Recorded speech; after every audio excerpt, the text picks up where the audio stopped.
Hey guys, Oakley here and welcome to episode 2 on my road to a million. If you're wondering why we're starting on 22,000 coins when we ended on 10,000, that is because I went a bit crazy with the bronze pack method from episode 1.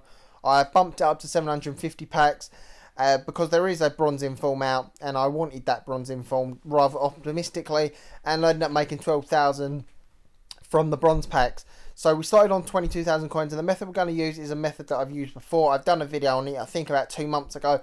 I do apologise for rehashing this, but because I'm doing a new series, I thought it was relevant to do this because it is a method of making coins and one that you may not have seen already if you haven't watched my previous videos. So what you want to do is when you go to your search options, you want to do a maximum price search of 250 coins. And then search for gold players, and then you want to put a bid on all the rare versions or the shinies, whatever you want to call them, for 600 coins. From I believe it's from 79 onwards. You want to bid 650, and the reason why you want to bid 600, 650 on these cards is because the discard price is always more. So chances are a lot of people aren't going to buy them if you put a bid of 600 or 650 because they can't make a profit on them. From discarding them, but we're not going to discard them because you can always, on about 90% of the cards that you pick up, sell them on for at least 100, 150 coins and more. And as you can see there, I've bought a Buffon for 700 and before that you saw that I had one for 600. That's because Buffon goes for about 2,000 upwards, so I knew I could make a profit. So I done a quick search on him and I saw another one and I put a bid on 700 coins and I won that guy. So once you've put a bid on all the cards that you've got until you've got no money, you want to chuck them over to your trade pile. The great thing about putting bids on that aren't buy nows is that they stay in your watch list. So if you've got a trade pile that's completely full, you can leave them in your watch list and they'll stay there forever.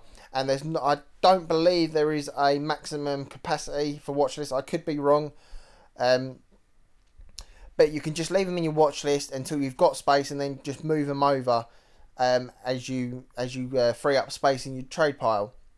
So this is me just showing you what I'm listing the players for.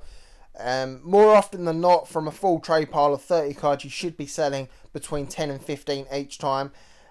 The Messi Cup was going on while I was doing this method, so I bought these Spanish players, or the Liga BBVA players, because their prices have gone through the roof. I accidentally bought these two players, the same two players, not realised my trade pile was actually full, so I had to get rid of one. So I got rid of the 5221 guy, which was a bit of a shame. But yeah, as I was saying, the Liga BBVA was going through the roof for the prices, so I was buying them for 1,000 and ended up selling, I think, on average for about 1,500, 2,000 coins. So that's always a good idea, is to keep an eye on what the tournaments are and what the coin value is, because obviously the Messi Cup is 4,000 offline, 7,000 online, so obviously those players from that league were going to go through the roof. If I picked up on it sooner, I would definitely have tried to play the market, but there was literally about 24 hours left when I was doing this method, so I didn't think it was quite worthwhile, so I only bought 5 cards and then I just went back to the method that I'm showing you at the moment. So as you can see here, I'm selling the cards for sometimes double, sometimes triple, and then the odd few I'm selling for 700, 800 coins. As I said in the description, I will leave the discard price, what you need to sell them for when taking into consideration EA tax, because that's the all-important information that you want to know. You don't just want to buy a card and put it up thinking you're going to make a profit when actually it would have been worthwhile just discarding it after you take into consideration the 5% EA tax. And if you're wondering why my coins aren't actually going up, that's because as soon as I'm selling these players, I'm buying more. And I'm just rinsing and repeating this. It's a nice... Sorry about that. It's a nice way of just bringing up a steady income without having to commit to players, because a lot of the time when you're buying and selling players, you've really got to look hard. But this method, it's a nice relaxing thing. It took me probably about the space of about 12 hours, to be honest, of hardcore gaming over the course of like a day to make this amount of money that you can see that I'm making, a 48,000 at the moment.